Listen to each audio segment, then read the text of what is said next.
आज हम chapter number 8 पढ़ेंगे अपने इनकम टैक्स एक्ट का। और इसके ऊपर अगर आप लिखना चाहें, लिखिए आप ऑलरेडी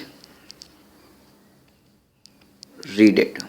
हम इसको पहले ही पढ़ चुके हैं। अरे सर क्या मजाक कर रहे हैं सर आप। देखिए चैप्टर का नाम है आपका computation of total income and tax payable.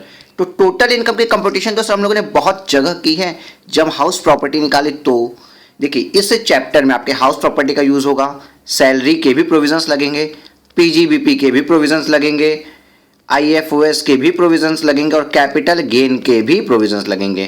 Plus कुछ प्रोविजंस क्लबिंग के लगेंगे और कुछ सेट ऑफ के लग जाएंगे। बस इतनी ही प्रोविजंस आपके लगने हैं और ये सारे चैप्टर्स हम लोग कर चुके हैं, इसलिए मैंने कहा कि हम ऑलरेडी इसको पढ़ चुके हैं। इस चैप्टर को ऑलरेडी हम देख चुके हैं। एंड अगर आपने सब क्लासेस पहले से की हैं देन आपके इस रिवीजन क्लास में अगेन आई थिंक जब मैं एक एक चैप्टर पढ़ाया था तब पर कॉन्सेप्ट का 2 बार रिवीजन करवा रहा था with practice, and again third time revision होने जा रहा है through your ICI module. Question number 1 पे पहुंचते हैं हम कि क्वेश्चन नंबर 1 यहां पे क्या कह रहा है। सर क्वेश्चन नंबर 1 आपको इस क्लासेस की मैं पीडीएफ फाइल दे दूंगा इफ यू नीड इट, जिसमें केवल क्वेश्चंस होंगे जिसका आप प्रिंट आउट निकाल के आई थिंक 60 to 70 पेजेस में केवल क्वेश्चंस के प्रिंट आउट निकाल लेंगे। Question number 1, Miss C N American national got married to Mister Reddy of India in USA on 2/3/2019। कब शादी हुई, इससे हमें क्या मतलब भाई। ये देखिए बहुत सी डेटें आपकी फर्जी दी होंगी यहाँ पे। फर्जी मतलब बिना किसी काम की, उसको आप हटा दीजिएगा वरना वो कंफ्यूज करती हैं और टाइम भी खराब कराती हैं और आपका क्वेश्चन भी गलत कराने की संभावनाओं को जागृत करती हैं। And came to India for first time on 16/3/2019। पहली बार ये इंडिया कब आई है, जुलाई 3 2019 सॉरी 16/3/2019। मतलब कितने दिन, 31 - 15। सर हाँ, ये इंडिया में 2000 प्रीवियस ईयर 2018-19 में इंडिया में कितने दिन रही सर। इंडिया में सर ये रह ली हैं 16 डेज। चलो ठीक है, नेक्स्ट बात करते हैं। She left USA for 19/9/2019। उसके बाद 19/9/2019 को ये यूएसए के लिए लेफ्ट हुई। She return to India again on 27th of March 2020। Again 27 March 2020 को वो इंडिया में आ गई। मतलब सर इंडिया में कब तक रही ये तो 18-19 की बात हो गई। 2019-20 में इंडिया में कब तक रही सर ये इंडिया में 27 मार्च को आई है। मतलब 27, 28, 29, 30 और 31 सर 5 दिन ये इंडिया में यहाँ रही है इस प्रीवियस ईयर में। और अगर अप्रैल से लेके 19 तारीख तक को सर हम जोड़ते हैं तो अप्रैल का महीना होता है 30 का, मई का 31 का, जून का 30 का। सर देखो कितने दिन रही, अप्रैल, मई, जून, जुलाई, अगस्त और सितंबर की 19th ओनली। तो अप्रैल, मई, जून, जुलाई, अगस्त और सितंबर के 19 डेज को अगर हम जोड़ते हैं तो सर यहाँ पे आता है 172 डेज। सर ये 172 डेज यहाँ रही हैं और 5 दिन यहाँ, मतलब टोटल 19-20 में इन्होंने कितने दिन रहे, 177 डेज। इतना आप कर पा रहे हैं। हाँ सर ये कैलकुलेशन तो बेसिक कैलकुलेशन थी। इसका मतलब आप बस मुझे इतना बताइए, मिस सी रेसिडेंट है या नॉन ऑर्डिनरी रेसिडेंट है या नॉन रेसिडेंट है। सर अगर ये रेसिडेंट है तो इसके लिए 2 कंडीशन आएंगी। क्या सर, ये करंट ईयर में 182 डेज और मोर रही हो, या करंट ईयर में अगर 60 डेज रही हैं तो प्लस में साथ साथ 360 डेज और मोर रहनी चाहिए लास्ट के प्रीवियस 4 ईयर्स में। सर करंट ईयर वाली कंडीशन तो नहीं है, 177 डेज है। और अगर करंट ईयर 60 डेज सर ये फुल हो गया, बट लास्ट के 4 सालों में 360 दिन भी ये नहीं रही है। इसका मतलब सर मिस सी क्या हो गई, नॉन रेसिडेंट। क्या हो गई सर, नॉन रेसिडेंट। इतना समझ में आया आपको। देखिए ये चीज़ें पहले बताई हुई हैं, रिपीट नहीं की जाएंगी। आपको ये रिविजनरी बैच है, मतलब सोच लीजिए आपको विद इन 30 आवर्स आपने जो पढ़ा सिर्फ आपको वो याद रखना है। आप 2 दिन में लगातार ये पूरा बैच खत्म कर दीजिएगा। Okay sir. While in India, she had purchased a showroom in Mumbai on 22/4/2019, which was leased out to a company on a rent of rupees 25,000 per month. From 1st of May 2019, she took a loan from a bank for purchase of a showroom on which bank had charged interest of rupees 97,500 up to 31 March 2020। ठीक sir, जब ये India I थी, कहाँ गया sir, जब ये India I थी तो उन्होंने ना मुंबई में एक शोरूम परचेज कर लिया था। कब? 22/4/2019 को। मतलब सर प्रीवियस ईयर 19-20 में इन्होंने एक शोरूम परचेज कर लिया था, जिसको इन्होंने लीज्ड आउट कर दिया to a company of rent of 25,000 रुपये पर मंथ। मतलब सर इन्होंने ना 25,000 रुपये पर मंथ पे रेंट आउट करके रखा है फ्रॉम 1/5/2019, मतलब सर 11 मंथ के लिए। ओके, 11 मंथ के लिए अगर किया है तो 25,000 इंटू 11 आप करिए। चलिए 2,75,000 रुपये सर इनकी रेंटल इनकम आ रही है। Okay, and she had taken loan from a bank to purchase this house from on which bank had charges interest of 97,500 on 31 March 2020। ठीक है सर, इसका इंटरेस्ट 100% अलाउड होगा लेट आउट प्रॉपर्टी पे। Okay sir, 24A under section 24A I mean. She had received the following gift from her relative and friend during the previous year 1920। क्या gift किया है? From parents to husband. Sir relative से मिला हुआ gift not taxable. Sir यहाँ पे कोई taxability की बात नहीं करेंगे, नो टैक्सेबल होगा। Sir from the married sister of husband. Sir married sister of husband, again sir relative की मीनिंग में आ गई। 56(2)(10) में कुछ भी अगर रिलेटिव से मिलता है तो टैक्सेबल नहीं होगा सर, ये भी टैक्सेबल नहीं होगा। From to very close friend of her husband. अपने पति के 2 घनिष्ठ मित्रों से इनको क्या मिला? 1,51,000 रुपए और 21,000 रुपए, टोटल 1,72,000 रुपए। पति का दोस्त रिलेटिव नहीं होता है as per income tax act 1961। तो इससे जो भी आपको मिला ये 56(2)(10) में क्या हो गया सर? टैक्सेबल हो गया। मतलब IFOS भी मेरा आ गया यहाँ पे, और ऊपर हाइस्ट प्रॉपर्टी की भी बात कर ली है। अब आइए, डिटरमाइन हर रेसिडेंशियल स्टेटस, हमने निकाल दिया कि नॉन रेसिडेंट है। And compute the total income of chargeable to tax along with the amount of tax chargeable on such income for the assessment year 2021। Sir उनकी पहली बात टोटल इनकम कितनी होगी? अगर हम इसको इनकम को कैलकुलेट करें तो 2,75,000 रुपए का मेरा क्या था सर? 2,75,000 रुपए का मेरा gross annual value less municipal taxes, net annual value 2,75,000 की आ गई, माइनस 30% स्टैंडर्ड डिडक्शन मिल जाएगा। तो 2,75,000 में से आप 30% माइनस करिए और उसमें से 97,500 इसको भी डिडक्ट कर दीजिए एज फॉर्म ऑफ लोन।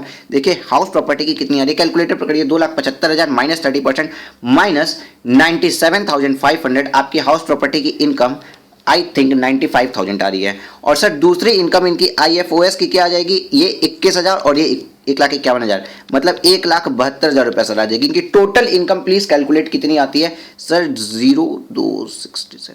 267,000, 2,67,000 रुपये सर इनकी टोटल इनकम आती है। इस पर अगर हम टैक्स निकालें तो सर पहली बात तो ये कि 2.5 लाख के ऊपर के अमाउंट पे टैक्स लगेगा। हाँ, तो 2.5 लाख तक निल है, और 2.5 लाख के ऊपर 2,67,000 मतलब 17,000 का 5% आएगा। 2.5 लाख से 5 लगता है सर 850 रुपये आता है। सर 850 रुपये प्लस 4% करिए, यहाँ पे टैक्स पेबल का अमाउंट आ जाएगा, plus 4% equal to 884। But sir इनके ऊपर 87A भी लग जाएगा, बिकॉज इनकी टोटल इनकम 5 लाख रुपए से क्या है? कम है। गलत बात, कुछ 87A नहीं लगेगा। क्यों? क्योंकि ये नॉन रेसिडेंट है। अगर ये नॉन रेसिडेंट है तो 87A का बेनिफिट किसको मिलता है? 87A के लिए लिखा है इफ रेसिडेंट है जिसकी इनकम 5 लाख रुपए से ज्यादा नहीं हुई है, नॉट एक्सीडेड 5 लाख रुपीज, तो इसको 12,500 रुपए और tax liability which ever is lower का बेनिफिट मिलता है। तो ये चूंकि NR थी इसलिए इनको कोई बेनिफिट नहीं मिलेगा, इनके हाथ में टैक्सेबल लग जाएगा 884 रुपीज। और 884 रुपीज को राउंड ऑफ कर देंगे नियरेस्ट ₹10 में, तो नियरेस्ट ₹10 आता है सर 880 रुपीज। चलिए चेक करते हैं क्या आंसर मेरा सही है। आंसर है कहाँ सर? सर आंसर यहाँ है आपका। सर नोट्स अभी भी चलते जा रहे हैं। सर आंसर आपका 880 रुपीज आया। हमने 8 मिनट 41 सेकेंड लगाए अभी तक। 8 मिनट 41 सेकेंड में आपको समझाते हुए ये क्वेश्चन ओरली सॉल्व करा दिया है। जो सॉल्यूशन ICI का देखिए कितने, एक पेज 1.5 टू 2.5 पेज का सॉल्यूशन ICI का आपने कितने देर में ओरली निकाला है? 3 पॉइंट कितना था ये? 8.41 मिनट्स में निकाल दिया। 8.41 मिनट्स में अगर आपने ICI का एक सॉल्यूशन निकाल लिया है तो बहुत अच्छा है, जबकि मैं आपको समझा रहा था ओरली। बेटा कंसेप्ट इससे ऊपर कुछ नहीं, अगर पांचों हेड मेरे साथ किए हैं तो आपके लिए ये चीज बहुत इजी हो जाएगी। ओके, अब आइए पढ़ते हैं क्या लिखा है इसमें। Under section 6(1) an individual is said to be resident in India in any previous year if he satisfy any one of the following condition. He has been in India during the previous year for a total period of 180 days or more, or he has been in India during 4 years immediately preceding the previous year for the total period of 365 days or more, and has been in India for the least for at least 60 days in the previous year. वही बात हो गई sir, 182 days यहाँ पे आना चाहिए और 360 plus 360 days in last 4 years, ठीक है, उसी बात को लिखा है। तो यहाँ पे हमने कहा कि इंडिविजुअल सेटिस्फाई नहीं किया कोई भी एक कंडीशन मेंशन्ड अबव, तो वो जो रेसिडेंट होने के लिए, बट कोई भी कंडीशन सेटिस्फाई नहीं किया है तो वो क्या बन गया, ऑटोमेटिकली नॉन रेसिडेंट बन गया। Therefore the residential status of Miss C and American national assessment year 2021 के लिए has to be determined on the basis of the stay in India during the previous year relevant to the assessment year 2021, that is previous year 1920, and in the preceding 4 assessment years. Her stay in India during the previous year 1920 for the preceding 4 years are as under। कुछ नहीं था। 2019-20 में अगर देखिए previous year 19-20 में ये 177 दिन रही और उसके पहले 18-19 में 16 दिन, उसके पहले कहीं कुछ रही नहीं थी तो 16 दिन ही रही। तो इससे क्या साबित हुआ कि total stay of SSC during the previous year in India was less than 182 days. हमने यही बात कही थी, 182 दिन से कम है। देखो ये प्रोविजन बहुत बड़ा है, आप चाहो तो इसको एक बार स्किप कर लेना, क्योंकि अगर आप ये क्वेश्चन 10 मार्क्स का आता है ना, आपका 10 मार्क्स का तो आएगा नहीं, पहली बार 7 मार्क्स तक का आएगा। 7 मार्क्स अगर आपका आता है तो इतना लिखेंगे आपका पेपर छूट जाएगा। तो मेरी रिकमेंडेशन होगी आप टाइम मैनेज कीजिएगा। आप इस चीज़ को छोड़ सकते हैं, प्रोविजन लिखना छोड़ सकते हैं, डायरेक्ट आप बता सकते हैं कि किस बेसिस पे आपने उसको एनआर बताया है। प्रोविजन लिखने की जगह डायरेक्ट आप अपना बेसिस ऑफ एनआर बता सकते हैं, ठीक है, कि वो जो है 182 दिन से कम रही हैं during the 4 year preceding the year for 16 days. पहली बात तो 60 प्लस 365 भी उन्होंने नहीं किया और 182 वाले में उन्होंने कंडीशन सेटिस्फाई नहीं की है। ठीक है सर, 365 है यहाँ पे, मैं क्यों 360 लिख देता हूँ, शायद ऊपर भी 360 लिख दिया क्या, 365 है, सॉरी। ठीक है sir. Therefore, due to non-fulfillment of any of 2 conditions for the resident, she would be treated as non-resident for the assessment year 2021। NR साबित हो जाएगी। क्लियर है यहाँ पे? हाँ सर, NR तो साबित हो गई है। Computation of total income of Miss C for the assessment year 2021। Income from house property कितना आया? Showroom located at Mumbai remained on the rent from 1 May 2000। देखिए 11 महीने का रेंट मिला था 1 मई से लेकर 31 मार्च तक के लिए, तो 25,000 पर मंथ के हिसाब से 2,75,000 रुपए आते हैं। ठीक है सर। म्युनिसिपल टैक्सेस कुछ भी नहीं दिए थे, नेट एनुअल वैल्यू आपकी 2,75,000 रुपए है, हो गया सर। लेस 24A में 30% एनवी और interest on loan late out property के लिए सब कुछ चल जाएगा जितना है, तो 1,80,000 डिडक्ट हो गया। 95,000 मेरी हाउस प्रॉपर्टी की इनकम इन्होंने बता दी है। दूसरी बात इन्होंने कहा gift from the non resident non relative is chargeable to tax as per section 56(2)(10) if the aggregate value of the goods of gift exceed 50,000 रुपए। अगर 50,000 रुपए से ऊपर का गिफ्ट हो गया तब तो टैक्सेबल होता है। इसके बारे में हमने IFOS में पढ़ा था। ₹50,000 received from the parent and husband. भाई ये पेरेंट और हस्बैंड, पेरेंट ऑफ हस्बैंड जो है ये मेरे रिलेटिव होते हैं, इसलिए इनसे जो मिला वो तो नील हो गया। ठीक sir. 11,000 received from married sister to husband is exempt since sister in law falls within the definition of relative of gift. Relative from gift from a relative are not chargeable to tax, ये भी nil हो गया। But gift received from 2 friends of husband of rupees 1,51,000 and 21,000, aggregation of rupees 1,72,000 is taxable under section 56(2)(10) since the aggregate of rupees 1,72,000 exceeds 50,000 rupees। 1,72,000 रुपये ये taxable हो गया sir, 1,72,000 रुपये यहाँ टैक्सेबल हो गया और हाउस प्रॉपर्टी में 95,000 रुपीज़ टैक्सेबल किया गया, तो दोनों को जोड़ देते हैं तो 2,67,000 रुपये टैक्स आता है। इस पे सर जब टोटल इनकम आती है, इस पे सर टैक्स निकालेंगे तो 2.5 लाख रुपये तक तो सर कुछ भी नहीं लगेगा, 2.5 लाख रुपये तक कुछ भी नहीं लिखा, लेकिन नेक्स्ट 17,000 रुपये पर सर 5% के रेट से टैक्स लग के आता है 850 रुपये। ठीक है, 850 रुपये पे सर हेल्थ एंड एजुकेशन से 4% जुड़ जाएगा और टैक्स पेबल आ गया 884। बट हमारे इनकम टैक्स एक्ट में कहा है कि राउंड ऑफ कर दोगे नियरेस्ट ₹10 में, नियरेस्ट ₹10, तो नियरेस्ट ₹10 यहाँ पे 884 का 880 हो जाता है। यही था आपका सॉल्यूशन। और 87A यहाँ पे नहीं आएगा, इसको आप यहाँ पे लिख लीजिए कॉशन, क्योंकि ये आपसे गलती करवाएगा। 87A नहीं आएगा। Okay sir ji. Actual rent notes बहुत इंपॉर्टेंट, आपके 2-2 मार्क्स के 2 नोट्स होंगे। Actual rent received has been taken as the gross annual value in the absence of the other information. Municipal value, fair rental value and standard rent कुछ भी नहीं दिया, तो भाई जो हमको एक्चुअल रेंट मिला उसको ग्रॉस एनुअल वैल्यू मान लेते हैं। ठीक है sir. If the aggregate value of taxable gift received from non-relative exceed 50,000 during the year, the entire amount जितना भी मिला है सब कुछ टैक्सेबल हो जाता है। कहाँ पे IFOS में? Therefore the entire amount of 1,72,000 taxable under section 56(2)(10)। तीसरी बात कहते हैं since Miss C is a non-resident for the assessment year 2021, rebate under section 87 would not be available to her even though even though her total income does not exceed 5 lakh रुपए, 5 लाख रुपए से कम होने के बाद भी उनको 87 का बेनिफिट क्यों नहीं मिल रहा है? बोलो बोलो बोलो, क्योंकि वो रेसिडेंट नहीं है, नॉन रेसिडेंट है। क्वेश्चन नंबर 2 भी कर लिया जाए। हाँ सर कर लेते हैं क्वेश्चन नंबर 2। क्वेश्चन नंबर 2 में बात की है डॉक्टर साहब की। Doctor Niranjana, a resident individual जिनकी एज है 60 ईयर, मतलब ये सीनियर सिटीजन है, याद रखिएगा senior citizen. Sir senior citizen है तो पहली बात तो इनके लिए एग्जामिनेशन लिमिट 3 लाख रुपए हो गई, ठीक है।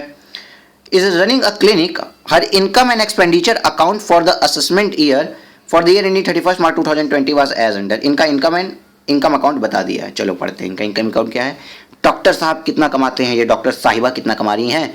मेडिकल मेडिसिन कंज्यूम्ड, ठीक है, इन्होंने मेडिसिन कुछ दवाइयाँ बांट दी हैं, ठीक है, मरीजों को मेडिसिन कंज्यूम किए 35 लाख रुपए में। सैलरी स्टाफ की आ गई, क्लिनिक कंज्यूमबल्स आ गए, ठीक है, रेंट पेड किया इन्होंने, एडमिनिस्ट्रेटिव एक्सपेंसेस इन्होंने किए, amount paid to scientific research association approved under section 35। Sir sir sir sir sir हाँ कुछ याद आ रहा है, सेक्शन 35 हमने कहीं पढ़ा था कि अगर अप्रूव्ड करते हैं और सर साइंटिफिक रिसर्च के लिए करते हैं, स्टैटिकल के लिए करते थे तब तो सर 100% था, लेकिन अगर साइंटिफिक के लिए करते हैं और अप्रूव्ड करते हैं सर तो हमको डिडक्शन 150% की मिलती है। जी हाँ बिल्कुल सही। और इन्होंने 1.5 लाख रुपए का खर्चा किया और सिर्फ 1.5 लाख ही बुक किया है, इसका मतलब सर इनको 1.5 लाख का 50% मतलब 1.5 लाख का 50% मतलब सर इनको 75,000 रुपए का खर्चा इनको और अपना बुक करना है P&L अकाउंट में। सोचिए, कृपया करके सोचने का कष्ट करें। हाँ सर 75,000 रुपये और ये बुक करेंगे, ठीक है सर। अब आइए, नेट प्रॉफिट इनका 4,40,000 रुपये आ गया, नेट प्रॉफिट इनका 4,40,000 रुपये आ गया। बाई इनकम कहाँ से आई इनको? कंसल्टेशन इन्होंने दी है, ठीक है sir. Income tax refund principal 5,000 का, इंटरेस्ट 450 का। सर अगेन क्या इनकम टैक्स का रिफंड जो 5,000 रुपये है सर ये कोई इनकम मानी जाती है? सर ये कब से इनकम मानने लगे? मतलब एज लाइक मान लीजिए आप है राजू और आपने दिया है पैसा कुछ टू काजू, आपने काजू को पैसे दिए हैं 2,000 रुपये, चलो सर 2 लाख रुपए, और बोला 10% का ब्याज भी देना। तू काजू आपको 2,10,000 रुपये वापस करता है तो भाई इनकम तो 10,000 हुई, प्रिंसिपल के टूवर्ड जो 2 लाख रुपए दिया उस पर थोड़ी कोई टैक्स लगता है। इसी तरीके इनकम टैक्स रिफंड में प्रिंसिपल कंपोनेंट 5,000 रुपये इनकम थोड़ी है, इसको हटाओ यहाँ से। तो सर इसका मतलब इस 5,000 रुपये को इनकम को यहाँ से हटाएंगे और जो इनकम टैक्स रिफंड पे जो इंटरेस्ट आता है सर ये IFOS में जाता है। इसका मतलब सर ये पूरा 45, 54, 50, 5,450 को यहाँ से हटा देंगे, ठीक है sir. Dividend from units of UTI, sir ये तो एग्जेम्प्ट इनकम होती है, सर इसको क्यों उन्होंने लिया है? सर ये तो एग्जेम्प्ट इनकम है अंडर सेक्शन 1034, इसका मतलब इसको भी सर यहाँ से हम हटा देंगे, ठीक है sir. Winning from game shown on TV, net of TDS 15,000 35,000, sir ये भी इन्होंने गलत लिया है क्योंकि इनकम जब हम लिए तो नेट ऑफ TDS नहीं लेते हैं सर, इनकम सर 50,000 रुपये लेंगे पूरी। एंड ये इन्होंने कैसे ईयर एंडेड 31 मार्च के इनकम एंड एक्सपेंडिचर में दिखा दिया, क्योंकि सर ये तो आपकी IFOS में जाएगी, इनकम फ्रॉम अदर्स सोर्स में जाएगी। सर बिजनेस थोड़ी था कि हम गेम प्ले करें टीवी शो में, इसलिए ये कहाँ जाएगी? IFOS में जाएगी। बाई रेंट, सर अगेन ये क्या कर रहे हैं सर, इनका रेंटल का बिजनेस थोड़ी था, तो मिस डॉक्टर थी सर जो इनकी ये भी इनकम आएगी, रेंट की इनकम भी कहाँ जाएगी सर? IFOS में जाएगी। इसका मतलब क्या है? इस टाइप के क्वेश्चन आपको मिलते हैं तो सबसे पहले आप मरम्मत करिए, ठीक करिए, सही करिए, गलतियों को सुधार करिए। किस चीज़ का? प्रॉफिट एंड लॉस अकाउंट का। देखिए हमने प्रॉफिट एंड लॉस का सुधार किया लेकिन अभी सुधार पूरा नहीं हुआ है, नीचे भी कुछ बातें लिखी हुई हैं, आइए देखते हैं। Rent paid include 30,000 paid by cheque towards rent for the residential house in Surat. Sir ये है बेवकूफ़ी, क्योंकि डॉक्टर साहिबा को अकाउंट्स आता नहीं था तो इन्होंने क्या कर दिया कि जो रेंट दिया पहली बात तो 90,000 में 30,000 इंक्लूड कर दिया हाउस प्रॉपर्टी का, जो रेसिडेंशियल हाउस प्रॉपर्टी का बिजनेस में खर्चा बुक नहीं कर सकते, मतलब सर इस खर्चे में से 30,000 खर्चे को हटाना पड़ेगा, अपनी इनकम में 30,000 को बढ़ाना पड़ेगा, ठीक है सर। इनकम में नेट प्रॉफिट में 30,000 रुपये क्या कर देंगे? जोड़ देंगे सर, ठीक है सर। नेक्स्ट बात करते हैं clinical equipment are, opening WDV दी हुई है 5 लाख रुपए की और 7/12/2019 को हम कोई एसेट एक्वायर्ड किए हैं थ्रू द चेक 2 लाख रुपए का। सर 7/12 किए हैं, हाँ सर, मतलब 180 डेज से कम यूज किए हैं, हाँ हम मानते हैं कि 15% वाली मशीनरी थी तो इस पर सर 7.5% ही लगेगा, हाँ सर 7.5% डेप्रिसिएशन आ जाएगा। चलो डेप्रिसिएशन बताओ कितना आता है दोनों मशीनरी का?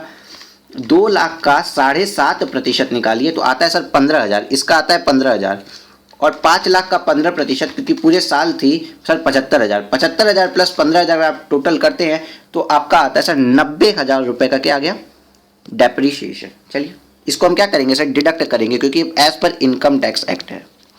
ठीक है sir. Rent received relate to property, rent received relate to property situated at Surat, gross annual value 27,000 रुपये है।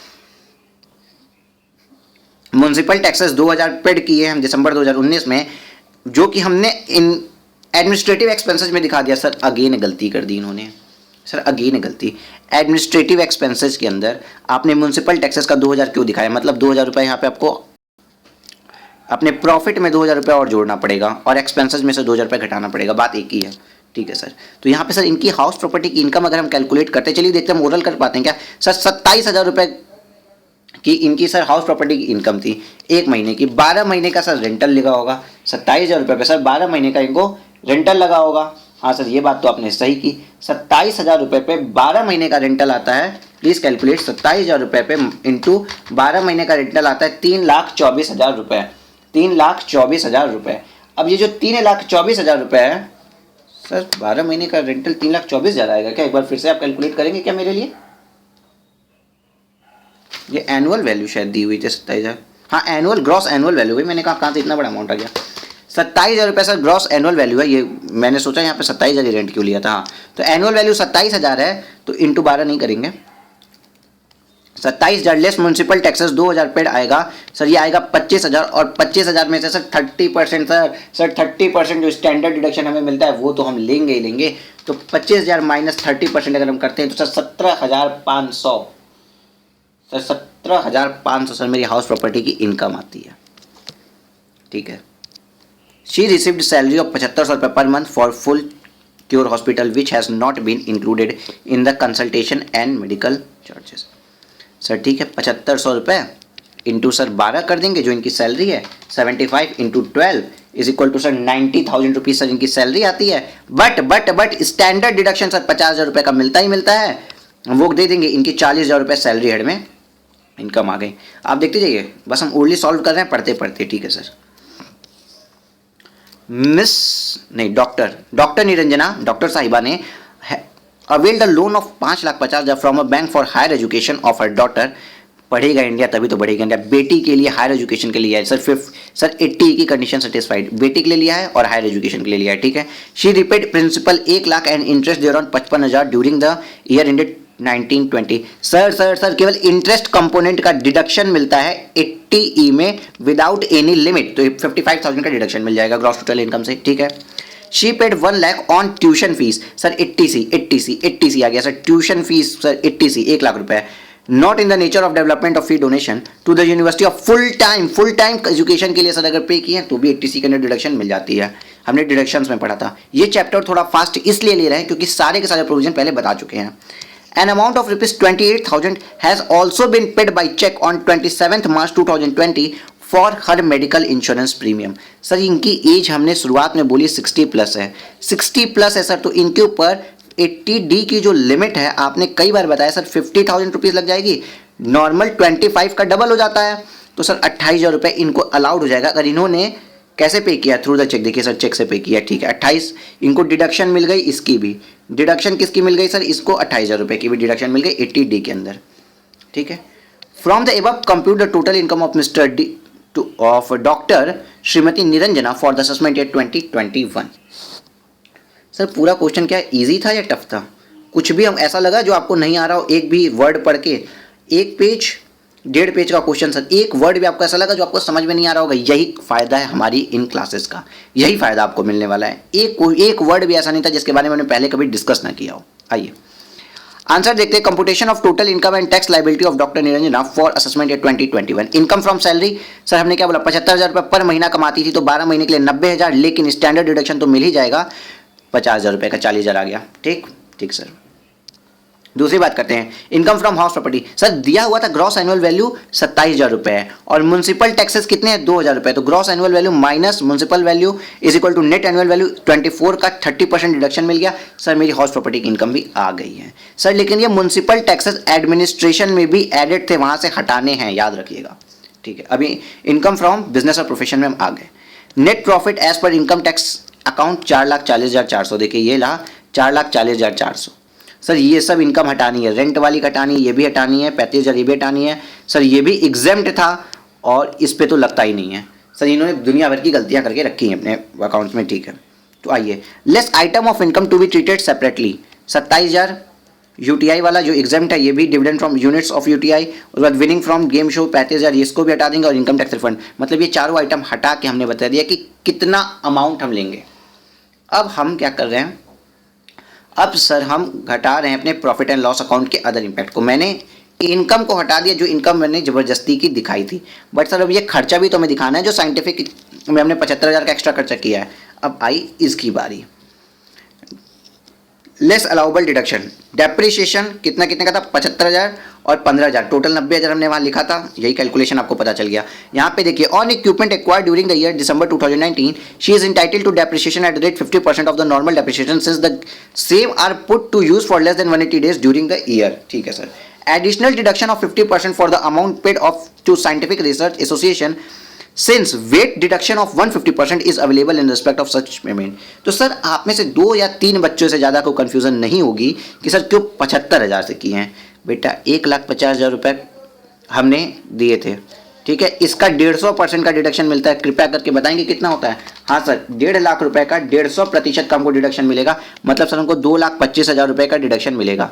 और हमने इसमें से 1.5 लाख रुपए पहले से अपने P&L अकाउंट में दिखा दिया है, मतलब हमारे पास कितना और दिखाना है सर, 75,000 ही तो और दिखाना है, वही 75,000 ही है। क्लियर है? हाँ सर, यहाँ तक क्लियर है। तो आपको टोटल ये 90,000 और ये 75,000, 1,65,000 रुपये आपको डिडक्ट करना है। किससे? प्रॉफिट से। क्या करना है? डिडक्ट। तो 1,65,000 रुपये प्रॉफिट से डिडक्ट करने के बाद आता है 1,97,450 रुपये। अभी और हेड्स बचे हैं, लेकिन अब ऐड करेंगे item expenditure not allowed while computing business income. कौन कौन से? रेंट फॉर रेसिडेंशियल एकोमोडेशन जो 30,000 का था वो हट गया। Municipal taxes paid relating to residential house at Surat included in administrative expenses, ये 2,000। सर ये 2,000 म्युनिसिपल टैक्सेस मैंने यहाँ पे आपको दिखा दिए हैं, यहाँ पे देखिए मैंने बताया था ये 2,000। चलिए, तो ये 2,000 और ये 30,000 ये दोनों यहाँ से हट गए हैं, ठीक है। तो 1,97,450 में इतनी इनकम बढ़ जाएगी? नहीं समझ में आया? 1,97,450 में ये खर्चा हमने दिखा दिया था, जबकि ये खर्चा मेरा नहीं है, तो मेरे प्रॉफिट को बढ़ाएगा? हाँ सर बढ़ाएगा, इसलिए ये ऐड हुआ है। अगेन सर ये मेरा खर्चा हुआ ही नहीं था, हम दिखा दिए थे खर्चा, जो खर्चा नहीं हुआ इसका मतलब मेरे प्रॉफिट को बढ़ा देगा। तो ये 32,000 से मेरा प्रॉफिट बढ़ने के बाद 2,29,450 रुपये मेरा PGBP का प्रॉफिट आ गया है। अब इनकम फ्रॉम अदर सोर्सेज में हम कौन कौन सा लेंगे सर? इनकम टैक्स रिफंड 450 रुपये, केवल इंटरेस्ट पोर्शन मैंने आपको बताया था, आपने अपने राजू ने काजू को अगर दिया है तो वाला एग्जाम्पल पे 450 रुपये। Dividend from UTI sir exempt होता है 1035 में। Winning from game show on TV, sir ये थोड़ा क्वेश्चन का पॉइंट है, यहाँ पे क्वेश्चन लिखिएगा। देखिए होता क्या है, आप कौन बनेगा करोड़पति आप खेल रहे हो। KBC में जब भी कोई इंसान रकम जीतता है KBC में, तो आपसे बोला जाता है कि 1 करोड़ रुपए आप जीत गए, बट लिटरली में उसको बोला जाता है करोड़पति, बट वो करोड़पति नहीं बना, क्योंकि जब उसको चेक दिया जाता है ना मनी का, तो 1 करोड़ का कभी नहीं होता, उसका 30% टैक्स काट के दिया जाता है, मतलब उसको 70 लाख का ही टैक्स अमाउंट दिया जाता है। That's amount called net winning. और ये 1 करोड़ क्या कहलाता है? ग्रॉस विनिंग, ठीक है, क्या कहलाता है? Gross win. बट जब हम इनकम में कंसिडर करेंगे तो इनकम कितने की हुई? 1 करोड़ की हुई। रिसीव 70 लाख हुआ है। इनकम कितने की हुई? अगेन 1 करोड़ की हुई, रिसीव 70 लाख हुआ है, क्योंकि 30 लाख कहाँ गया? टैक्स में गया, TDS कट गया, ठीक है। तो इस तरीके से हमारे क्वेश्चन में पता है क्या बोला था कि क्वेश्चन में आइए, देखिए क्वेश्चन में बोला विनिंग फ्रॉम गेम नेट, यहाँ पे नेट आपको दिख रहा है, ये नेट बहुत बड़ा वाला नेट है, नेट ऑफ TDS। तो जब हम इनकम में जनरेट कर रहे हैं, वी आर कैलकुलेटिंग क्या? टोटल इनकम कैलकुलेट कर रहे हैं, तो हम नेट नहीं लेंगे, हम ग्रॉस वैल्यू लेंगे, जिसमें अभी TDS नहीं कटा। हमको इनकम कितनी की हुई थी? 50,000 रुपये की हुई थी इंक्लूडिंग TDS। तो यहाँ पे हमने क्या लिया? एज लाइक एग्जांपल हमने 1 करोड़ इनकम दिखाएंगे ना, 70 लाख इनकम नहीं दिखाएंगे, 70 लाख प्लस जो टैक्स कट गया वो टोटल इनकम मेरी 1 करोड़, मतलब 35,000 की इनकम हुई, 15,000 टैक्स कट गया, टोटल इनकम कितने की हुई थी सर? 50,000 की हुई थी। चलिए ठीक है, अब सारे हेड आ गए, PGBP, IFOS, हाउस प्रॉपर्टी का कितना था? हाउस प्रॉपर्टी का भी हेड आ गया सर, सैलरी का भी हेड आ गया, सारे हेड्स को जोड़ देते हैं तो टोटल इनकम मेरी आ गई, ग्रॉस टोटल इनकम आ गया 3,37,400।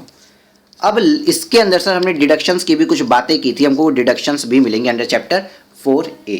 डिडक्शन क्या मिल रहा है सर? 80C वाली deduction, tuition fee paid to university for full time education for her daughter, 1 lakh रुपए, क्योंकि 1.5 लाख लिमिट है और 1.5 लाख लिमिट से कम है, ठीक है sir. 80D medical insurance premium fully allowed since he is senior citizen, 28,000 रुपये मेडिकल इंश्योरेंस का। और 80 पढ़ेगा इंडिया तभी तो बढ़ेगा इंडिया, इंटरेस्ट अगर हमने दिया एजुकेशन लोन का फॉर हायर एजुकेशन लोन तो पूरा का पूरा विदाउट लिमिट अलाउड होता है 80E के अंदर। तो 1,28,000 प्लस 55,000 का हमको डिडक्शन मिल गया, 1,83,000 जो आती है उसका डिडक्शन मिल गया। और इसका डिडक्शन किस अमाउंट पे मिला है सर हमको? 3,37,400 इनकम से 1,83,500 घटाइए, आपका था 1,54,400, ये हो गया आपका टोटल इनकम जिसपे हमको टैक्स भरना है। क्या आ गया? टोटल इनकम जिसपे हमको टैक्स भरना है। बट टैक्स यहाँ पे आपसे पूछा नहीं था, केवल टोटल इनकम पूछा था। आप इस बात भी विशेष ध्यान रखेंगे कि उसने आपसे क्या पूछा है, टोटल इनकम पूछा है या टोटल इनकम प्लस टैक्स पूछा है, क्योंकि कभी दो पॉसिबिलिटी होती है। अगर केवल टोटल इनकम पूछा है तो कुछ बच्चे दोनों निकाल के आते हैं, और दूसरी पॉसिबिलिटी ये होती है कि इसने दोनों पूछा है बट आप केवल टोटल इनकम निकाल के छोड़ देते हैं, टैक्स भूल जाते हैं निकालना। दोनों पॉसिबिलिटीज आती हैं, इसलिए आप क्वेश्चन को पहले ही रीड कर लेंगे बहुत अच्छे से और पेपर के ऊपर लिख लेंगे, एक निकालना है या दो निकालना है, ठीक है। 1+2 आप लिख सकते हैं, कोई दिक्कत नहीं, किसी को नहीं समझ में आएगा। The principal amount received towards income tax refund will be excluded computation of total income. Interest received will be taxed under the head of IFOS. क्यों सर? अरे प्रिंसिपल जो राजू ने काजू को 2 लाख रुपए 2,20,000 मिला था, तो 2 लाख तो मेरा प्रिंसिपल था, उस पर इनकम नहीं होती, मैंने बताया था, ठीक है sir. Winning from game show off TV should be grossed up to the chargeability under the head of IFOS. Thereafter, while computing tax liability, TDS of 15,000 should be deducted to arrived at the tax payable. Winning from game show are subject to tax 30% as per section 115 BB. 115 BB में tax कटता है। इसके बाद chapter number 9 में आपको tax के बारे में, TDS के बारे में पूरा समझाया जाएगा। Okay sir. Since Dr. Niranjana is staying a rented premise in Surat itself, she would not be eligible for deduction under section 80GG as she own a house in Surat which she has let out. Sir जहाँ पे आप रहते, same city की बात आ गई ना, same city की बात आ गई, तो उस सिटी में आपका एक घर है और आप दूसरी जगह जाके रेंटेड हाउस प्रॉपर्टी में रह रहे हैं, तो वहाँ पे आपको 80GG का डिडक्शन नहीं मिलेगा। इसके ऊपर की टैक्स प्लानिंग के बारे में मैंने आपको बताया था कि मान लीजिए अगर आप यहाँ पे रहते हो, दिल्ली में रह रहे हैं, आप दिल्ली में रह रहे हैं और आपने दिल्ली में आपका एक बहुत बड़ा घर है, आपने इसको दे दिया रेंट पे और आप खुद भी जाके रहने लगे हो रेंट पे। भाई क्यों खुद रेंट पे रह रहे हो? आप खुद जो घर आपने रेंट पे दिया है, जिसको आप ओन्ड करते हैं, जाके उसी में रहिए। इसलिए यहाँ पे 80GG ने बोल दिया कि अगर आप सेम सिटी में हैं और आप जहाँ रहते हैं उसमें वहाँ पे आपका घर है, आपने अपने घर को रेंट पे दे दिया और खुद जाके आप रेंट पे रहने लगे, तो ऐसा नहीं कर सकते कि रेंटल इनकम भी दिखा रहे हैं और रेंट पे जो रह रहे हैं उस पर आप डिडक्शन भी ले रहे हैं। ये नहीं कर सकते हैं 80GG के अंदर, ठीक है सर। इसलिए इनको 80GG की डिडक्शन यहाँ नहीं मिलेगी। क्वेश्चन नंबर 3 देखते हैं। इस अभ्यास 210 सीरीज में आपको सारे के सारे क्वेश्चंस करवा दिए जाएंगे और ये प्रोडक्ट अब एलिजिबल है, आप नीचे डिस्क्रिप्शन बॉक्स से देख के बाई कर सकते हैं। चलिए नेक्स्ट क्वेश्चन देखते हैं। Miss east 55 year a chartered accountant in practice, ये CS साहिबा आ गई। अभी तक डॉक्टर साहिबा चल रही थी, अब CS साहिबा आ गई, ठीक है sir. she maintains her accounts on cash basis. Okay sir, उन्होंने अपना अकाउंट किस बेसिस पे लिया है? कैश बेसिस पे मेंटेन किया हुआ है। ओके सर, कोई दिक्कत नहीं है। हर income and expenditure account for the year ended 31 March 2020 read as follows. उनका इनकम एक्सपेंडिचर अकाउंट हम देखते हैं क्या है। आइए, सैलरी टू स्टाफ, ठीक है सर, 15,50,000 मिलेगी। स्टाइपेंड टू आर्टिकल 1,37,000, सर इतना नहीं मिलता है, चलो बेटा दिया है, मान लो इतना मिल गया है आपको, ठीक है sir. Incentive to article assistant 13,000, sir बिल्कुल इंसेंटिव सर, पेट्रोल के पैसे नहीं मिलते बेटा, मान लेते हैं, चलो क्वेश्चन बोल रहा है, ICI बोल रहा है ना, ICI अच्छा बोलता है हमेशा चार्टर्स के बारे में, ठीक है सर। तो इन्होंने CA को सैलरी दी, सर मतलब स्टाफ को सैलरी दी, स्टाइपेंड दे दी अपने आर्टिकल्स को, इंसेंटिव भी दे दी अपने आर्टिकल्स को, ठीक है सर। और भी कोई खर्चा किया? हाँ सर, ऑफिस रेंट का पेमेंट किया, प्रिंटिंग एंड स्टेशनरी का खर्चा किया, मीटिंग सेमिनार एंड कॉन्फ्रेंसेस का खर्चा किया, purchase of car for official use. Sir ये एक CA है और परचेज ऑफ कार मतलब इन्होंने कैपिटल नेचर का एक्सपेंडिचर अपने रेवेन्यू में दिखाया है, क्योंकि ये इनकम एंड एक्सपेंडिचर अकाउंट है, तो एक्सपेंडिचर में ये वाला एक्सपेंडिचर कैसे दिखा सकती हैं? मतलब 80,000 रुपये का खर्चा, तो इनका कैपिटल एक्सपेंडिचर था, कैसे रेवेन्यू में दिखा सकते हैं? मतलब सर यहाँ पे इन्होंने कुछ गड़बड़ की है, इस खर्चे को डिसअलाउड करेंगे, क्या करेंगे सर, खर्चे को डिसअलाउड। देखिए जब आपका कोई P&L अकाउंट, जब भी आपको कोई P&L अकाउंट मिले, नहीं P&L मिल रहा है या इनकम एंड एक्सपेंडिचर अकाउंट मिल रहा है, कुछ भी आपको मिल रहा है, इनकम एंड एक्सपेंडिचर अकाउंट मिल रहा है, इसकी मरम्मत जो करनी होती है ना, सबसे पहले जो नेट प्रॉफिट वगैरह दिया है वो आप ले लीजिए। उसके बाद एक होता है डेप्रिसिएशन, जो कंपनीज एक्ट वाला हमेशा ऐड होता है, और डेप्रिसिएशन हमेशा डिडक्ट होता है कौन सा, इनकम टैक्स एक्ट वाला। उसके बाद सर ऐड कर दीजिए, या उसके बाद पहले डिडक्ट करिए, मैं आपको समझा रहा हूं, पहले आप डिडक्ट करिए आइटम स्पेसिफिकली जो कहीं और देखते हैं, जो आइटम सेपरेटली देखते हैं सर, सेपरेटली कहीं और आपको देखना है, IFOS में देखना है, HP में देखना है, कहीं पे भी देखना है, ठीक है। उसके बाद सर डिडक्ट करिए जो एक्सपेंडिचर अलाउड ही नहीं है, जो एक्सपेंसेस अलाउड ही नहीं है उसको आप एड बैक कर दीजिए, जिससे कि आपका प्रॉफिट बढ़ जाए। और डिडक्ट करिए जो एक्सपेंडिचर इन्होंने लिए नहीं थे लेकिन एक्सपेंडिचर जो अलाउड थे। इस तरीके से करने के बाद आपने नेट प्रॉफिट जो रियल और करेक्ट प्रॉफिट है उस तक पहुंच जाएंगे। तो इसी सिनेरियो में हम देखते हैं सर ये तो अलाउड ही नहीं था, इन्होंने अलाउड कैसे कर लिया, अपने एक्सपेंडिचर में बुक कैसे कर दिया, प्लस 80,000 कर दिया जाएगा, ठीक है sir. Repair maintenance as petrol to car 4,000, okay. Travelling expenses 5,25,000, sir 5,25,000 ये क्या CA ने किस लिए किया है, अपने पति, ये दोनों पति पत्नी कहीं घूमने तो नहीं गए थे। We are assuming this as business expense या प्रोफेशन एक्सपेंस, हम कहेंगे व्यापार के काम से इन्होंने किया है ये ट्रिप, ठीक है, ठीक है सर।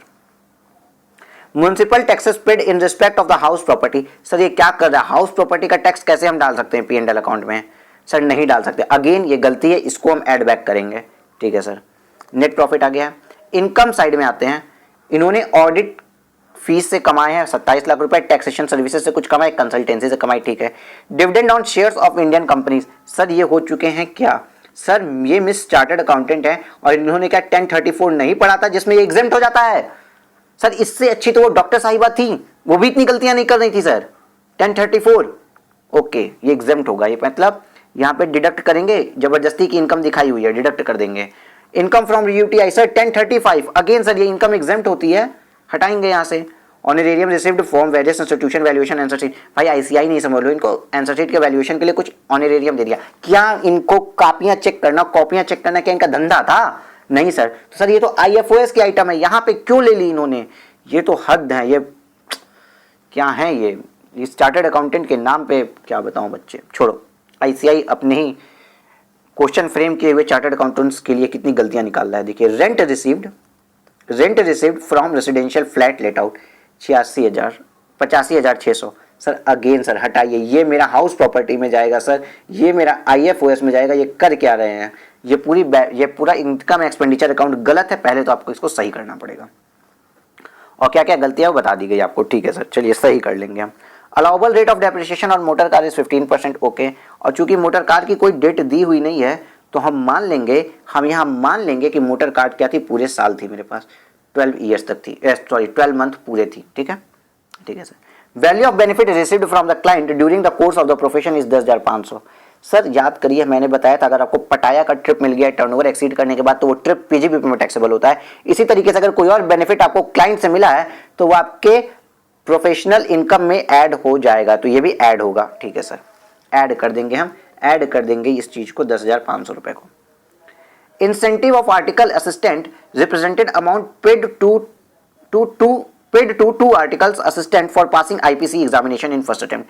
ये बात सर क्या ये मेरे बिजनेस का खर्चा देखो 37 में अलाउड हो जाएगा, 37(1) में, कि कोई और खर्चा जो बिजनेस के नेचर का है, ठीक है, हम बिजनेस को प्रमोट करने के लिए अपने आर्टिकल्स को दे दिए, ठीक है, अलाउड खर्चा है ये। 28 से 36 के अंदर बीच में नहीं आता है, 30 से 36 के अंदर कहीं स्पेसिफिकली नहीं है, बट जनरली 37 में अलाउड हो गया ये, okay sir. Repair and maintenance is car include 2,000 for the period of 1/10/2019 to 30/9/2020, sir हाँ सर ये तो इसमें तो कुछ खर्चा 31 मार्च 2020 के बाद का भी है जो 30 सितंबर 2020 तक जाता है। सर इस खर्चे का क्या करें, देखो सबसे पहली लाइन और सबसे भयंकर लाइन, सबसे जरूरी लाइन, ये कैश बेसिस पे अपने बुक्स ऑफ अकाउंट को बनाते थे, कैश बेसिस पे अपने बुक्स ऑफ अकाउंट को बना रहे हैं, अगेन कैश बेसिस पे बुक्स ऑफ अकाउंट बना रहे हैं।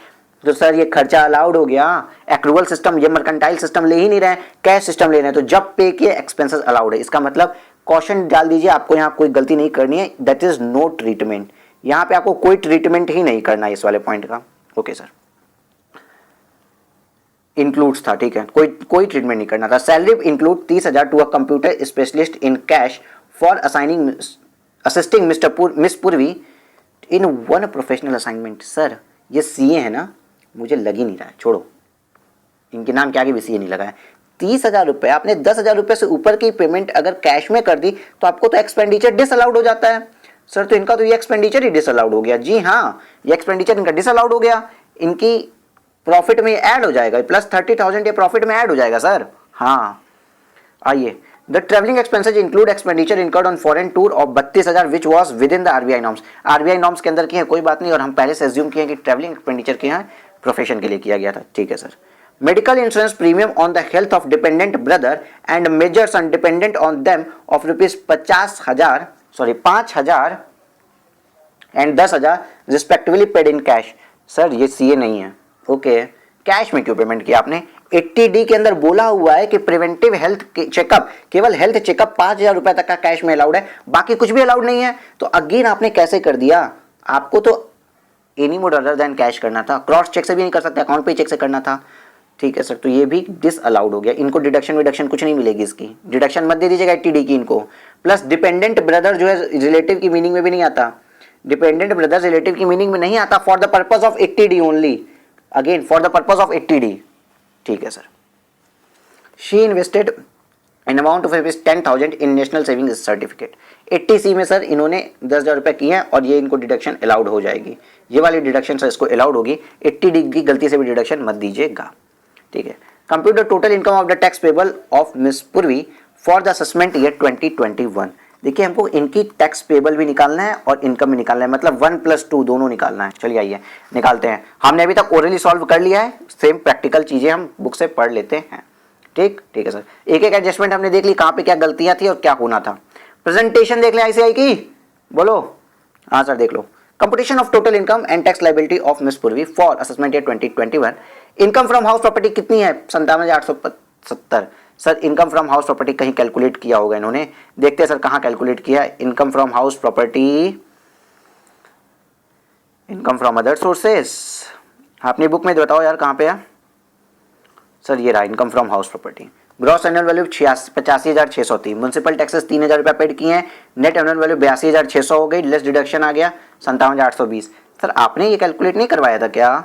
इनकम फ्रॉम हाउस प्रॉपर्टी कहाँ है?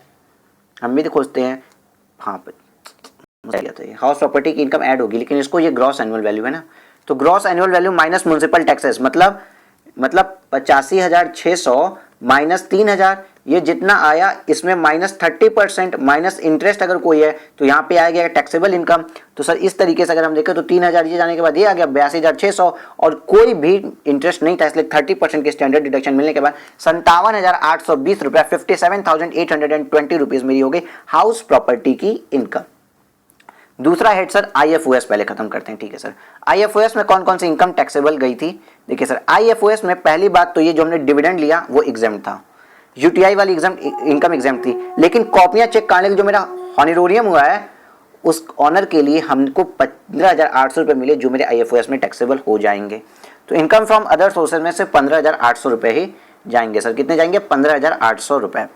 अब सर पीजीबीपी मतलब जो भी हमने गलतियां की थी पहले तो उसको भी सुधारते जाएंगे। Net profit as per income and expenditure account मेरा दिया सर 9,28,224 रुपए। कितना दिया? 9,28,224 रुपए। Expenses debited but not allowed, कौन सी? जो हमने सैलरी कैश में पे कर दी 10,000 रुपए से ज्यादा, तो salary paid to computer specialist in cash disallowed under section 48(3) since such cash payment exceed 10,000। तो 30,000 रुपए सर ये हमको डिसअलाउड हो गया, मेरे प्रॉफिट में जुड़ जाएगा।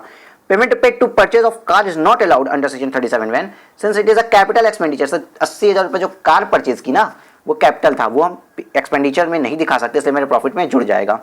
Municipal taxes in respect of residential flat let out 3,000 रुपए सर जुड़ जाएगा, क्योंकि हाउस प्रॉपर्टी का था, बिजनेस का नहीं था। तो 1,13,000 रुपए ऐड हो गए मेरे प्रॉफिट को। ये मेरे प्रॉफिट को क्या कर रहे हैं? बढ़ा रहे हैं, ठीक सर।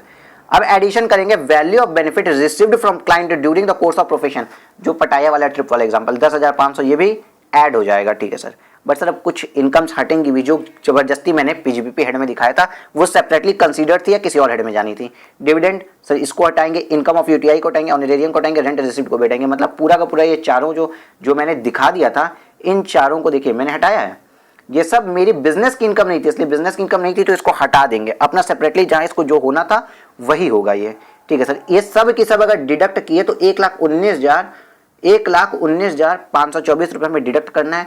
अब जो नेट प्रॉफिट दिया है उसके बाद जो एडजस्टमेंट का एडिशन करना है वो, प्लस जो डिडक्ट करना है वो करने के बाद 9,32,200 रुपए मेरी क्या आ गई, इनकम आ गई। पीजीबीपी की ये इनकम है अभी। बट डेप्रिसिएशन भी तो अलाउड होगा 15% ऑन कार। हमने वहां पे एज्यूम किया था ना कि हमने 12 महीने मतलब 180 दिन से ज्यादा यूज किए, तो 12,000 रुपए, 80,000 रुपए का 15% बताइए कितना होता है। 80,000 रुपए का 15% कितना होता है सर, 12,000 रुपए। तो 9,32,200 में 12,000 गया, 9,20,200 आपका पीजीबीपी का प्रॉफिट आया। क्या आ गया सर, पीजीबीपी का प्रॉफिट आ गया। बट ये निकालने के बाद आपको कुछ नोट्स लिखने जरूरी हैं। अगर ये नोट्स नहीं लिखे तो अगेन आपके 2-4 नंबर कट जाएंगे। आइए देखते हैं नोट्स क्या है। इट हैज बीन अज्यूम्ड, हमने ये मान लिया है, हमने ये सोच लिया, हमने ये समझ लिया है कि motor car would be put to use for more than 180 days during the previous year and hence full depreciation 15% has been provided for such under section 32(1)(2) for on such vehicle. ठीक है। नोट अल्टरनेटिवली मैं नहीं पढ़ रहा हूं क्योंकि alternatively ICI भी follow नहीं करता, लिख दिया है फिर भी क्या है, सजेस्टेड में तो उसका अल्टरनेटिवली भी नहीं जाएगा, कट सकता है। आइए, incentive of article assistant of passing IPC examination in their first attempt is deductible under section 37(1). Please आप इसको अगेन कॉशन लिख लीजिए क्योंकि ये चीज याद करने वाली है, भूलनी नहीं चाहिए। ठीक है सर, देखो, repair and maintenance paid in advance for the period of 1/4/2020 to 30/9/2020, that is 6 months amounting to ₹1,000 allowable says the पूर्वी following cash system। अगर मनकल्टाइन सिस्टम फॉलो किया होता तो ये अलाउड नहीं होता, बल्कि कैश सिस्टम करने के लिए अलाउड हो गया। तो आप इसको भी क्वेश्चन लीजिए क्योंकि इन दो ही जगह पे आपसे गलती हो सकती थी, और तीसरी वो जगह जो नो ट्रीटमेंट वाली मैंने आपको बताई थी। 32,000 expended to foreign tours is allowable as deduction, assuming that it was incurred in connection with the professional work. Since it has already been debited to the income and expenditure account, no further adjustment is required. Clear है, यहां तक कहीं कोई दिक्कत नहीं sir. तो अभी तक सर हमने क्या कर लिया, हमने 3 हेड की इनकम इनकी निकाल ली। हमने निकाल लिया कि इनकी इनकम फ्रॉम हाउस प्रॉपर्टी कितनी है, पीजीबीपी कितनी है, और इनकम फ्रॉम अदर सोर्सेज है। अब डिडक्शंस वाली बारी अभी आएगी, लेकिन रुक जाइए। इतना निकालने के बाद हम पहुंच गए ग्रॉस टोटल इनकम के पास। जय ग्रॉस टोटल इनकम पहुंच गए, जय हिंद। अब हम बात करते हैं डिडक्शन अंडर सेक्शन 6A की। अब अंडर सेक्शन 6A में सर केवल 80C वाली तो डिडक्शन मिलनी है, क्योंकि बाकी 80D वगैरह तो हमें अलाउड ही नहीं हुआ था। आइए वो भी देख लेते हैं। इसका इन्होंने अलग से टेबल बनाया है, बट आपको टेबल बनाने की जरूरत नहीं थी, आप चाहते तो वहीं पे भी लिख सकते थे। देखिए, deduction under section 80C investment इन एनएससी 10,000 रुपए अलाउड है, बट 80D में कुछ भी अलाउड नहीं होगा। इसका इन्होंने नोट भी लिख दिया है। Premium paid to ensure the health of brother is not eligible for deduction under section 80D even though he is a dependent। भले ही वो ब्रदर मेरा डिपेंडेंट है, बट क्या आता है, स्पाउस और पेरेंट और बेटा बेटी, डॉटर एंड सन। ठीक है। Since brother is not included in definition of family under section 50D, 50D के अंदर फैमिली के डेफिनेशन में नहीं आते हैं वो, और फैमिली की डेफिनेशन 50D में दी है for the purpose of health insurance. Okay sir. Premium paid to the insurer the health of major son is not eligible for deduct even though he is a dependent since payment is made in cash। Cash में payment कर दी यार, cash में payment करने की पाप कर दी आपने, इसलिए आपको कुछ भी अलाउड नहीं होगा। पूर्वी आप सीए होके भी गलती कर दी हैं। ठीक है, तो सर हमको सिर्फ और सिर्फ 10,000 अलाउड होगा। हाँ, सिर्फ और सिर्फ 10,000 अलाउड होगा आपको। ये देखिए 10,000 रुपये अलाउड हो गए यहाँ पे। अब आपका आ गया टोटल इनकम, कितनी आई, टोटल इनकम आ गई 9,83,820। अब पूर्वी जी 2.5 लाख रुपए तक तो आपको कोई टैक्स लगना नहीं है, लेकिन अप टू 5 लाख 12,500 आपको लग जाएगा, और 12,500 लग जाएगा। और उसके बाद नेक्स्ट 4,83,820 रुपए पे पूर्वी जी आपको 20% की दर से 4,83,820 रुपए के ऊपर 20% की दर से आपको 96,764 रुपए लग रहा है। यहाँ पे 87A का बेनिफिट नहीं मिल जाएगा क्योंकि ग्रॉस टोटल इनकम एक्सीड कर गई 5 लाख से, तो 87A की यहाँ कोई बात तो होगी नहीं। 1,09,264 रुपए आपका टैक्स बनता है, और टैक्स और सेस तू जहां जहां चलेगा मेरा साया साथ होगा। हेल्थ एंड एजुकेशन से टैक्स की परछाई होती है, तो जहां टैक्स पाया जाएगा वहां नीचे छोटा सा हेल्थ एंड एजुकेशन सेस भी आ जाएगा 4% का, जो बढ़ते बढ़ते अब 4% हो गया। किसी जमाने में ये 1% होता था, 0.5%। चलिए, तो 4,371 रुपये आ जाएगा, प्लस 4% अगर आप करते हैं तो 1 सेकेंड, 1,00,000 तो 1,09,000, मैं भी कर रहा हूँ कैलकुलेट, 1,09,264 का 4% आता है 4,371। 1,09,264 का 4% आता है 4,371। हाँ सही है, चलिए ये सही है। टोटल करने के बाद भी आंसर हमारा यही आता है। और नियरेस्ट ₹10 मतलब 35 से नियरेस्ट ₹10 क्या होता है? देखो अगर ये 34 तक होता है ना, ₹4 तक होता तो पीछे जाते, लेकिन 5, 6, 7, 8, 9, 10 हो गया तो आगे जाते हैं। तो टैक्स पेबल आ गया ₹1,13,640। ये राउंड ऑफ आपको करके आना है, ये राउंड ऑफ करके आना है, क्योंकि टीचर का क्या होता है, लास्ट में जब वो आंसर टैली कर रहा होता है ना, तो आंसर देखेगा कि 1,13,640 आंसर शीट में दिया है, वो सीधे देखेगा 1,13,640 आंसर शीट में दिया और आपका 635 आ रहा है। वो नंबर तो देगा लेकिन आपका इंप्रेशन खराब हो चुका है, वो 2 नंबर काट लेगा, इंप्रेशन खराब हो गया। अगर आपने राउंड ऑफ कर दिया, क्योंकि ऐसे ही तो राउंड ऑफ करके देती है, आपका इंप्रेशन अच्छा हो गया उसके सामने। अब आपकी प्रेजेंटेशन पे भी वो कम ध्यान देगा क्योंकि आपका आंसर टैली कर चुका है, आपको मार्क्स अच्छे दे देगा। ठीक है, ठीक है सर। तो देखिए कितना बड़ा आंसर था, 2 पेज का क्वेश्चन और करीबन 1, 2, 3 पेज का आंसर, 2 पेज का क्वेश्चन और लगभग 3 पेज के आंसर को हमने बड़ा इजीली समझ लिया है विद कंसेप्ट। देखिए जिस तरीके से मैंने आपको पढ़ाया आप ओरली सॉल्व कर लेंगे, आपको परेशान होने की जरूरत नहीं है।